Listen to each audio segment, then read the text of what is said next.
Good morning. Thank you for coming and sharing your time with us. Thank you for coming to Israel. One of the most exciting things of archaeology that has been found in many years was discovered here at Kibbutz Gennesaar in 1986. It's referred to as the Ancient Galilee Boat.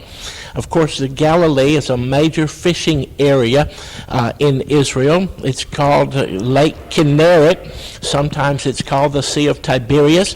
Sometimes it's called the Sea of Galilee. Israel has one major lake with three names. I'm sure they'd rather have three lakes with one name, but they have one major lake, and of course in the Christian world it's referred to as the Galilee, and this is the Ancient Galilean Boat. This boat, certified to be over 2,000 years old, was a boat just like the one that Jesus and his apostles would have used in the fishing business along the lake. Now, we have no idea whether or not Jesus was ever in this boat. We have no idea exactly who owned the boat or what it was used for. There were great battles here with the rebellion against Rome. We are at the foot of the Migdal cliffs, and there were battles there at the cliffs. There were many fishing villages. There were many fishing businesses.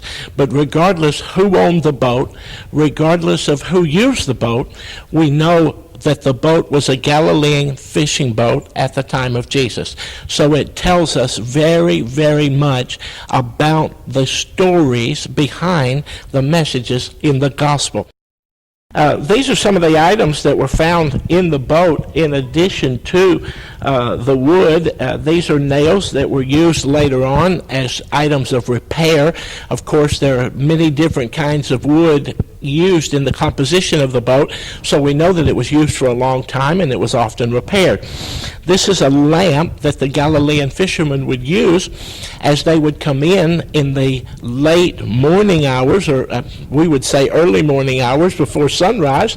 They would fish at night, and they would come in and they would light the oil lamp, hold it down as they walked over the rocks coming up to the shore, and this was the lamp unto the feet. This was the lamp that would show the way to walk. They would then dry the boat. They would turn the boat upside down, hang a lamp, an oil lamp, from the inside of the boat.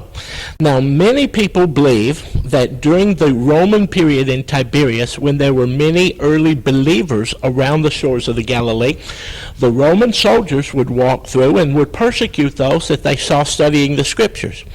And many teachers believe that when the boat was upside down, that they would hide under the boat, reading what portions of the Torah they had and studying what portion of scriptures they had available to them. And many people believe that this is where, in the mind of the Christian, you see the ribs inside of the boat. Many people believe that this is where that architecture for the church with the internal rough beams inside of a church, this is where it came into the mind of the believer. Now, we have no way to prove that, and it does make a beautiful story, but the next time you're in a church and you see those internal beams, just turn your head upside down and the lamp hanging from the ceiling and see if you don't see the bottom side of the Galilean fishing boat.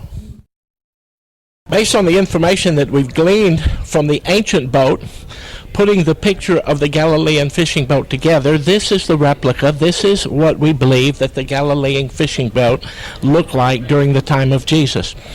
When he spoke to the apostles, he spoke to them in the language they understood. He told them, follow me and I will make you fishers of men. They understood the fishing village. 5 of them came from Bethsaida, just here across the lake, one of the most prominent fishing villages on the entire Kinneret. The lake is actually called Kinneret, and it means harp. The lake from above is in the shape of the harp, and Bethsaida was one of the major fishing villages on the Kinneret. The fishermen fished together with 2 boats, a major boat, a larger boat as you see it here, and a smaller boat called a dugit, the little fishing boat. And the responsibility of the dugit would be to draw the net in after they had put the net out for the fishing. Often you read in the Gospels where he called to the men, or they called to the men in the other boat. So they were close together, fishing together with the 2 fishing boats. The boat had 2 platforms from which to work from, to throw the net, to cast the net, and to draw the net. It had a